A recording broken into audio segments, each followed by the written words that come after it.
हर 10 साल में करीब 30% आबादी बढ़ रही है।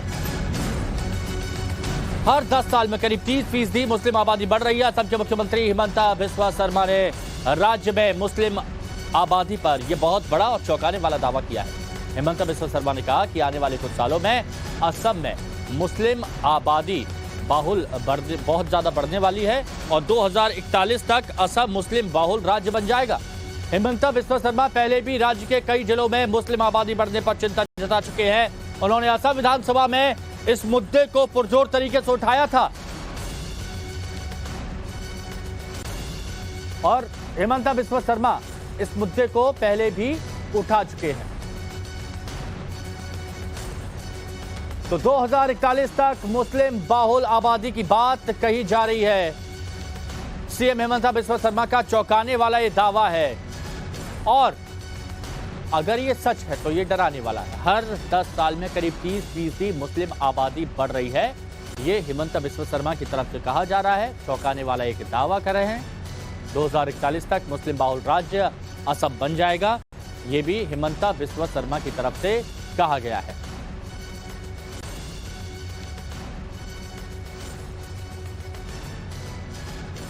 तो तेजी के साथ असम में मुस्लिम आबादी बढ़ रही है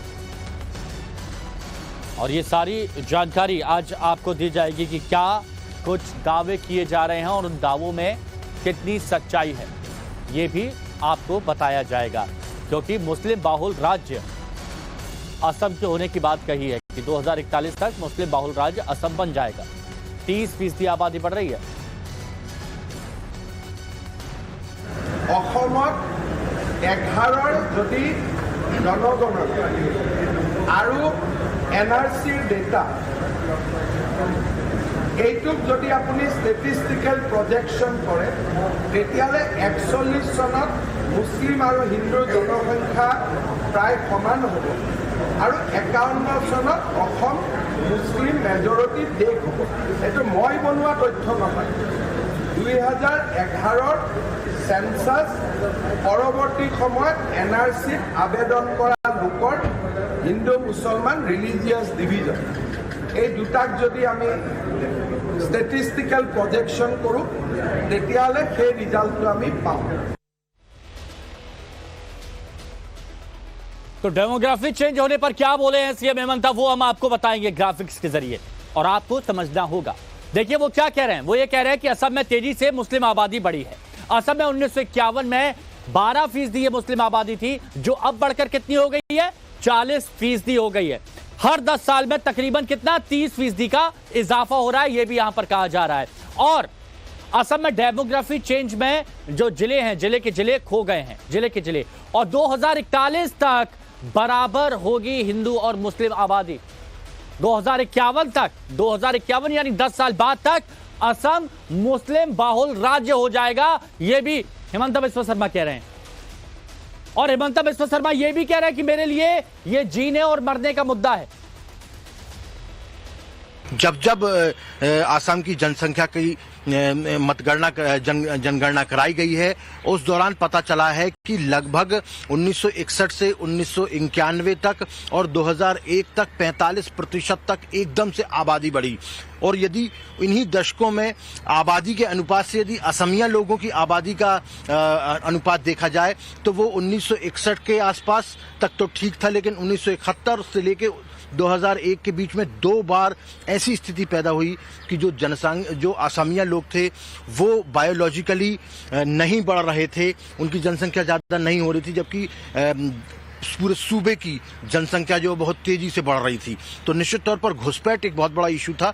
घुसपैठ हुई थी और उसी घुसपैठ के चलते, उसी के अंदाज के अनुसार उन्होंने ये बात कही कि 1951 में जब आसाम में तमाम लोग थे उस दौरान लगभग 12% जो है मुस्लिम आबादी थी। लेकिन ये जो समय बीता हुआ है, इस दौरान 2024 की यदि हम बात करें तो अभी वहाँ की जो आबादी है वो 40% क्रॉस कर गई है, मुस्लिम आबादी। तो लगातार वहाँ पर जिस तरीके से आबादी बढ़ रही है मुस्लिम की, इसी अंदाजे के तहत जो है उन्होंने बयान दिया रांची में। उसके बाद में ज़बरदस्त तरीके से राजनीति हो गई और तमाम जो अदर पॉलिटिकल पार्टीज हैं उनकी तरफ से रिएक्शंस आने शुरू हो गए कि ये जो है धर्म के आधार पर इस तरीके की बात की जा रही है। लेकिन डेमोग्राफिकली बहुत ज़बरदस्त चेंज आए हैं पिछले 40 सालों में आसाम में, और यही वजह है कि वहाँ के मुख्यमंत्री को ये कहने पर विवश होना पड़ रहा है कि बहुत जल्द जो है मुस्लिम स्टेट बन जाएगा।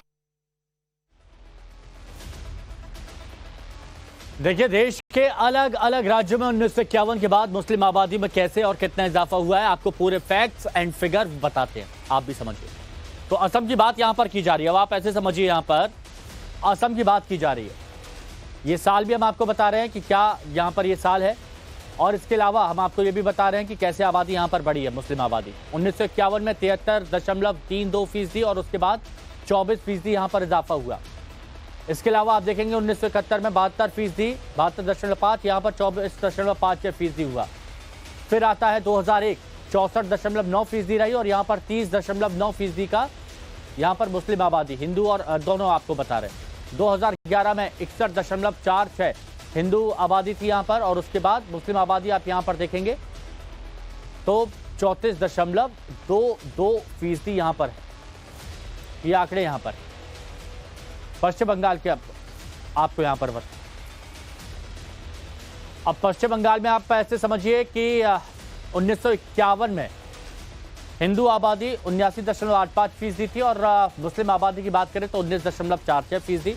1971 में 79% हिंदू आबादी थी, और मुस्लिम फीसदी 20.45%। 2001 में 72% से ज्यादा हिंदू आबादी रही और 25% मुस्लिम आबादी, और 2011 में ये जो आंकड़ा था वो थोड़ा सा बदला, कम हुई हिंदू आबादी 70.54%, और मुस्लिम आबादी यहां पर हो गई 27.01%।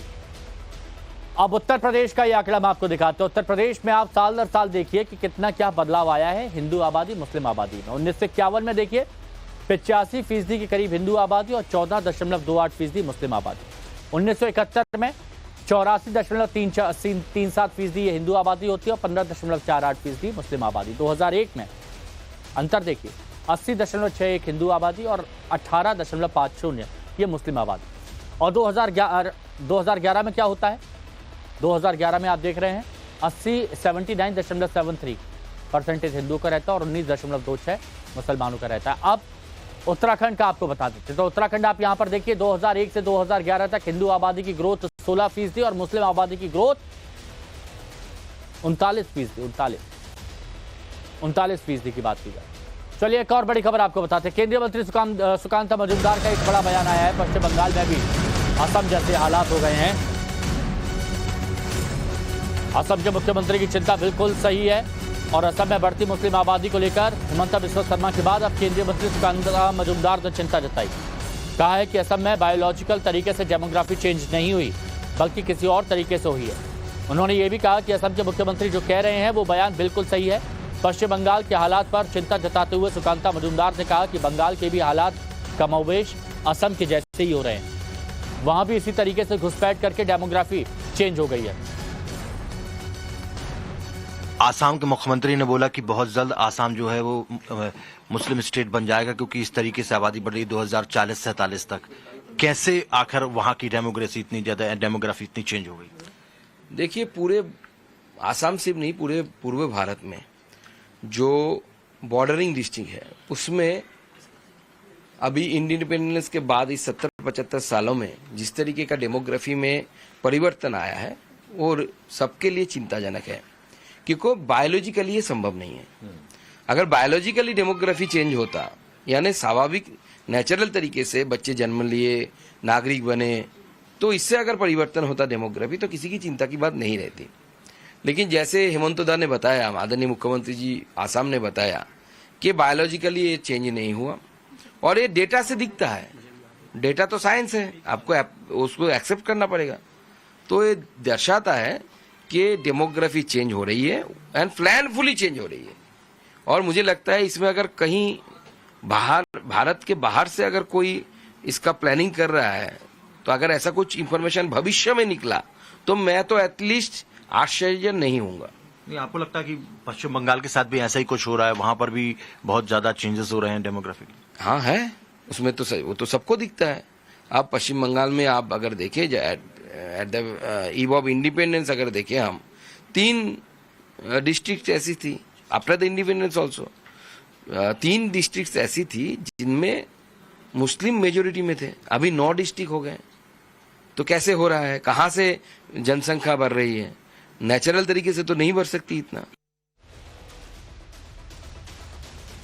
और देखिए समाजवादी पार्टी के नेता हैं अबू आजमी, उनका भी एक चौंकाने वाला बयान आया कि मुस्लिम मेजोरिटी हुई तो भारत सोने की चिड़िया बनेगा। ये कह रहे हैं भारत सोने की चिड़िया बनेगा।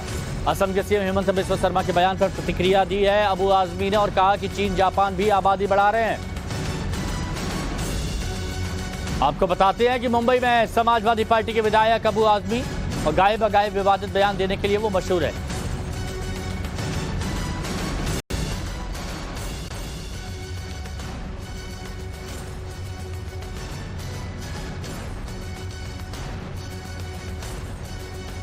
भारतवर्ष की जनता को खुश होना चाहिए कि अगर मुसलमान मेजॉरिटी में आ गए ना तो भारतवर्ष को सोने की चिड़िया बना देंगे। सोने की चिड़िया कब कहा जाता था भारतवर्ष? किसके राज में खाया जाता था? ये सर्च कर लो आप। मुगलों के राज में भारतवर्ष सोने की चिड़िया था, हर घर में सोना था, हमारे देश का जीडीपी बहुत ज्यादा था, हमारे यहाँ गरीबी नहीं थी, एक्सपोर्ट हमारा बहुत बड़ा था। जब भी अंग्रेजों ने इस मुल्क पे हमला किया तो अबू आजमी जिस मुगल राज का जिक्र कर रहे हैं और दावा कर रहे हैं कि सिर्फ उसी दौर में हिंदुस्तान सोने की चिड़िया रही है, तो पहले उसका हिसाब आपको गिना देते हैं। हिंदुस्तान में मुगलों का शासन 181 साल का रहा है, 181 साल का, बाबर से लेकर औरंगजेब तक तो ठीक, लेकिन अंग्रेजों के आने के बाद वो कमजोर होते गए। पहले समझिए कब कौन मुगल शासक रहा। भारत में मुगल काल की बात की जा रही है तो आप ऐसे समझिए, यहां पर हुमायूं 1530 से 1540 और 1555 से 1556 तक, अकबर 1556 से 1605, अब यहां पर देखिए हुमायूं के बारे में बताया, अब अकबर देखिए 1556 से 1605 तक अकबर का यहां पर शासन रहा। उसके बाद आता है जहांगीर 1605 से 1627 तक, फिर शाहजहां आता है 1628 से लेकर 1658 तक, औरंगजेब 1658 से लेकर 1707 तक जहां जमकर आतंक मचाया, मंदिर तोड़े गए, सबने देखा। ये शासनकाल मुगल काल महज 181 साल का रहा है, जिसमें वो कह रहे हैं कि सोने की चिड़िया हर घर में सोना हुआ करता था। ये अबू आजमी कह रहे हैं हर घर में सोना हुआ करता था। तो अबू आजमी के बयान पर लोगों की क्या राय है वो आपको सुनाते हैं। चिड़िया बनाने की बात कर रहे हैं, लूट के तो वही ले गए थे पहले भाई, वो लोग आए यहाँ पे लूटपाट की उन्होंने और ले गए अपने उसमें सब उठा के सारा सामान यहाँ से, तो चिड़िया कैसे बना देंगे? वो तो लूटपाट करने के लिए खुद आए थे यहाँ पे, यहाँ के लोग थोड़ी ना थे वो। तो इन तरह की बयानबाजी को लेकर क्या कहेंगे आप? बस मोदी जी हैं, योगी जी हैं, बहुत बढ़िया राज चल रहा है उनका, सब करप्शन खत्म हो रही है धीरे धीरे, और क्या चाहिए हमें? शासन क्यों आ जाए जब हमारे योगी जी इतना अच्छा काम कर रहे हैं, तो हम तो उन्हें सपोर्ट करेंगे। हम दूसरे के पास तभी जाएंगे अगर हम असंतुष्ट होंगे। देखो बिल्कुल गलत बयान दिया। हमारा देश पहले भी सोने की चिड़िया था, बीच में जब ये लोग आए उसके बाद में हमारे देश को लूटा गया, जब थोड़ी सी इकोनॉमी और सारी चीज बिगड़ी, लेकिन अब मोदी जी और योगी जी आए हैं, अब हम बिल्कुल चैन से हैं, कोई दिक्कत नहीं है, और आगे हमारा देश इनके राज में सोने की ही चिड़िया बनेगा, योगी जी के और मोदी जी के राज में। इस तरह के बयान जो अबू आजमी थे उनको क्या कहना चाहिए? इन लोगों का दिमाग चल चुका, ये मेंटली डिस्टर्ब है, इससे आगे और हम कुछ नहीं। तो अबू आजमी की बात की जा रही है। अबू आजमी को क्या समझ के उन्होंने बयान दिया ये कोई नहीं समझ पाया। हिंदुस्तान में लूट के इरादे से बाबर ने हमला बोला था, ये बात समझनी चाहिए उसको, बस मुगल ही याद। अकबर से औरंगजेब तक शक्तिशाली रहे मुगल, ये भी देखा गया। दुनिया की जीडीपी के 25% के बराबर भारत था। हिंदुस्तान में लूट के इरादे से बाबर ने हमला बोला था, ये सबने देखा था। अकबर से औरंगजेब तक शक्तिशाली रहे थे मुगल, और उसके बाद दुनिया की जीडीपी के 25% के बराबर भारत था। और मुगलों के दौर तंबाकू अफीम का उत्पादन का व्यापार यहां पर हुआ था।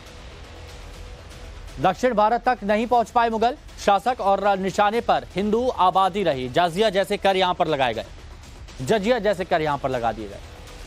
असम के सीएम हेमंत बिस्वा शर्मा ने आंकड़ों के हवाले से भी कई सारे बयान दिए हैं। तो अबू आजमी आरोप यहां पर लगाने लगे। हेमंता नफरत फैलाकर ध्रुवीकरण करना चाहते हैं। सवाल यह है कि फिर हिंदुस्तान में मुस्लिम मेजोरिटी का सपना उन्हें क्यों आ रहा है। मेरे साथ इस वक्त बातचीत करने के लिए अबू आजमी जी हैं। अबू जी, आपसे ये पूछना चाहूंगा कि जो मुख्यमंत्री हेमंता बिश्वा शर्मा ने जो बयान दिया है आबादी को लेकर के, उस बयान को आप किस तरीके से देखते हैं, आपकी क्या प्रतिक्रिया? ऐसा है कि वो आदमी जब सोता है, उठता बैठता है, उसको सारी सपने में मुसलमान ही नजर आता है। वो रोजाना कुछ न कुछ ऐसी सांप्रदायिकता की बात करता है। वो समझता है कि इसी से हम जो है सत्ता में रह सकते हैं। डेवलपमेंट की बात करते नहीं ये लोग।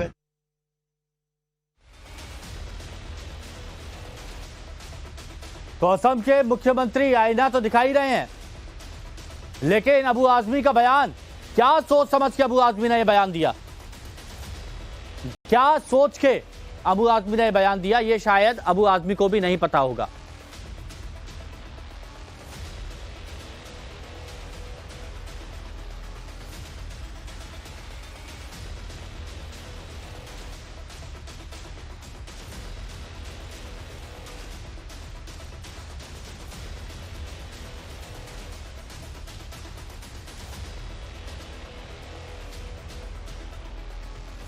तो अबू आजमी जो बयान दे रहे हैं, उनको पता होना चाहिए कि भारत को सोने की चिड़िया कब से कहा जा रहा है। टाइम्स टाउन ऑफ भारत उन्हें इतिहास की पक्की जानकारी दे रहा है, जिसे जानने के बाद उनके जहन में कट्टरपंथी चश्मा हट जाना चाहिए। आपको बता दें, मुगल काल से पहले मौर्य साम्राज्य, गुप्त साम्राज्य और चोल साम्राज्य के समय से ही भारत सोने की चिड़िया कहलाता रहा है। सबकी जानकारी बारी बारी से आपको बताते ताकि आप समझ सकें और बाकी लोग जो एक नैरेटिव सेट कर रहे हैं उनको भी पता चल सके। अखंड भारत का सबसे शक्तिशाली साम्राज्य।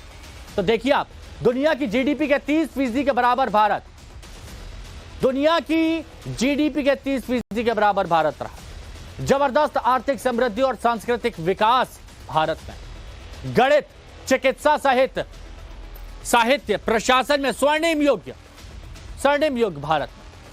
मौर्य साम्राज्य में आम नागरिकों का जीवन समृद्ध रहा। अब गुप्त साम्राज्य की बात बताते हैं। 4वीं से 6वीं शताब्दी तक रहा गुप्त साम्राज्य। तो यहां पर समृद्धि शक्ति के लिहाज से सबसे बड़ा स्वर्णिम युग रहा। दुनिया की जीडीपी के 33% के बराबर था भारत। पहले 30, अब 33 बढ़ गया। समुद्रगुप्त की प्रसिद्धि दूर के कई देशों तक फैली और दूर के देशों से कारोबार होता रहा। भारत से बाहर हिंदू धर्म फैला। चीनी यात्री हैन सांग फुआन समेत कई विदेशी भारत आए। भारत की समृद्धि के बारे में सुनकर हूणों ने आक्रमण किया।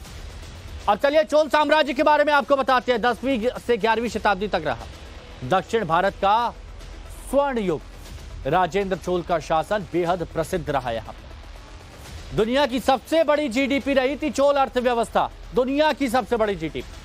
दक्षिण पूर्व के कई एशियाई देशों तक हिंदू धर्म पहुंचा।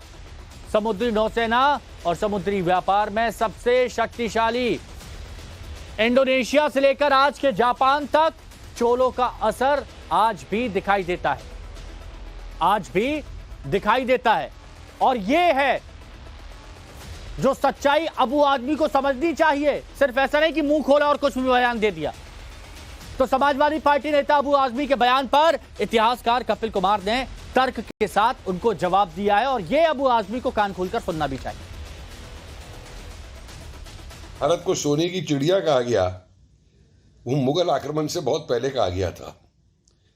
जब वास्को डी गामा यहां पे आया है तब तक तो मुगल नहीं आए थे और उससे पहले सोने की चिड़िया कहा गया। अबू आजमी साहब को यह भी नहीं दिखाई देगा कि भारत को लूटने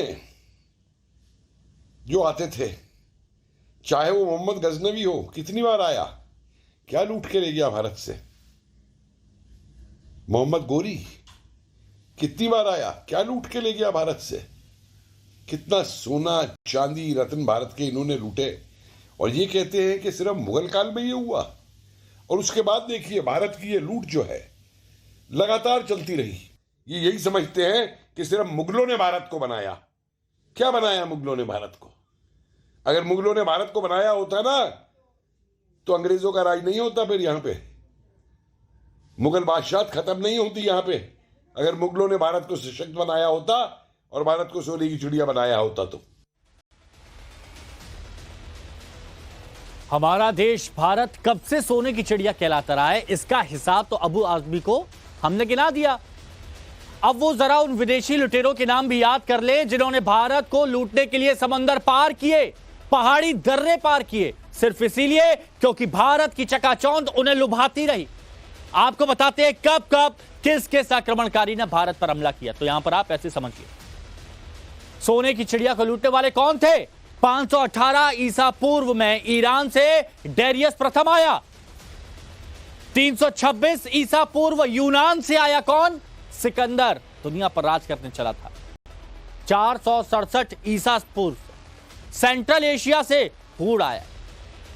712 ईसा पूर्व अरब से मोहम्मद बिन कासिम आया और 1001 ईस्वी में मोहम्मद गजनी से आया, जिसके बारे में सबने सुना है। 1175 ईस्वी में अफगानिस्तान से मोहम्मद गौरी आया और 1221 ईस्वी की अगर बात करें तो मंगोलिया से चंगेज खान आया।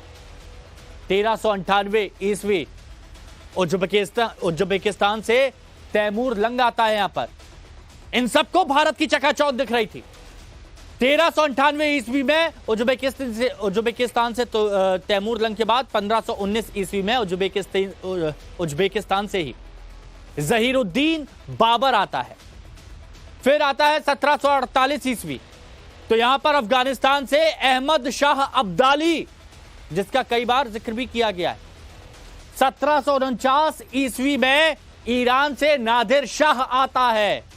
भारत की चकाचौंध को देखते हुए कि भाई भारत के पास तो इतना सब कुछ है, इतने लोग लूट रहे हैं, थोड़ा सा हम भी लूट लेते हैं, तो धीरे धीरे सब लूटने आए। अब चलिए एक और बड़ी खबर आपको बताते हैं। मुसलमानों की बढ़ती आबादी पर आईएएस का बड़ा बयान आया। आईएएस नियाज खान ने चौंकाने वाला दावा किया है।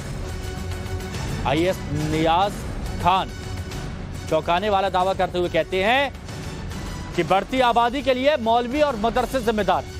बढ़ती आबादी के लिए मौलवी और मदरसे जिम्मेदार हैं। आईएएस नियाज खान ने कौम को नसीहत दी, आबादी कंट्रोल करने से आपकी जिंदगी बेहतर होगी। दरअसल सोशल मीडिया प्लेटफॉर्म एक्स पर मध्य प्रदेश में पीडब्ल्यूडी विभाग में उप सचिव के पद पर तैनात हैं नियाज खान, जिन्होंने ये पोस्ट किया और मुसलमानों की बढ़ती आबादी के लिए मौलवी और मदरसों की शिक्षा को जिम्मेदार ठहराया। दोस्तों नमस्कार। आज ही मैंने मॉर्निंग में मुस्लिम आबादी को लेकर एक ट्वीट किया था जो पूरे विश्व के संदर्भ में था, और खासकर जो आबादी आज 2 अरब हो गई। विश्व की आबादी टोटल 8 अरब है और जिसमें 2 अरब मुस्लिम्स हैं जो 57 देशों में रहते हैं, लेकिन अधिकतर की स्थिति बहुत ही खराब है। खासकर अफ्रीका के अंदर 10-10, 15-15 बच्चे हो रहे हैं। पाकिस्तान, बांग्लादेश, अफगानिस्तान के अंदर भी ये हाल है। सीधा आबादी बढ़ने से जीवन प्रभावित होता है और जो हमारी पुरानी मदरसा शिक्षा पद्धति है उसमें परिवर्तन की आवश्यकता। अगर हम बच्चे को बचपन से विज्ञान के साथ साथ तो धार्मिक शिक्षा भी पढ़ाएं तो उससे तार्किक क्षमता होगी और लोग छोटे परिवार के बारे में प्लानिंग करेंगे। तो मेरा उद्देश्य यही था कि पूरे दुनिया के मुसलमानों को अब सोचना पड़ेगा कि जिस प्रकार से धरती की आबादी बढ़ रही, धरती विनाश की ओर पहुंच रही है, भयंकर पर्यावरण संकट आ रहा है। अगर हमारी आबादी सीमित रहेगी तो हम परिवार को बेहतर ढंग से चला पाएंगे, अच्छी जीवन जी पाएंगे और बच्चों को अच्छा एजुकेशन दिला पाएंगे। तो मेरा उद्देश्य यही है कि मुस्लिमों के मॉडर्नाइजेशन के लिए और एजुकेशन के लिए बहुत जरूरी था और इसी से लेकर मैंने ट्वीट किया हुआ है कि छोटा मुस्लिम भाई सारा छोटा परिवार रखें और बच्चों को बेहतरीन एजुकेशन दें। अब चलिए आपको बताते हैं आखिर आईएएस नियाज खान ने किस खतरे की ओर आगाह किया है और उनके ऐसे कहने के पीछे की वजह क्या थी। तो उन्होंने जो सबसे बड़ी बात कही वो ये कि लगातार मुस्लिम आबादी बढ़ रही है, दुनिया के लिए ये खतरा है, सबसे बड़ी समस्या के तौर पर खड़ी हो रही है। आगे वो बताते हैं कि दुनिया भर की कुल आबादी 8 अरब के करीब है, जिसमें से 2 अरब आबादी सिर्फ मुस्लिमों की है। 57 देशों की जो मुस्लिम आबादी को मिलाकर ये संख्या 2 अरब तक पहुंची। और तो और अफ्रीका में मुस्लिम परिवार में 10 से 15 बच्चे हो रहे हैं, 10 से 15 बच्चे हो रहे हैं। वहीं बात अगर हमारे देश की करें तो यहां पर निचले तबके के मुसलमानों का हाल अफ्रीका जैसा ही है। यह दावा नियाज खान की तरफ से किया गया है। उन्होंने कहा कि पाकिस्तान हो, बांग्लादेश हो, अफगानिस्तान हो, सभी का हाल बेहाल हो रखा है, सभी का बुरा हाल है। मुस्लिम आबादी बढ़ने से उन देशों के साथ साथ भारत के लोगों की जिंदगी भी प्रभावित हो रही है। लगातार बढ़ रही आबादी से भयंकर पर्यावरण संकट आने वाला है। साथ ही दावा कर रहे हैं कि सिर्फ शिक्षा से ही आबादी पर कंट्रोल किया जा सकता है, लेकिन सही शिक्षा से, ये कह रहे हैं ये मौलाना और ये मदरसे वाली शिक्षा से नहीं, ये नियाज खान कह रहे हैं।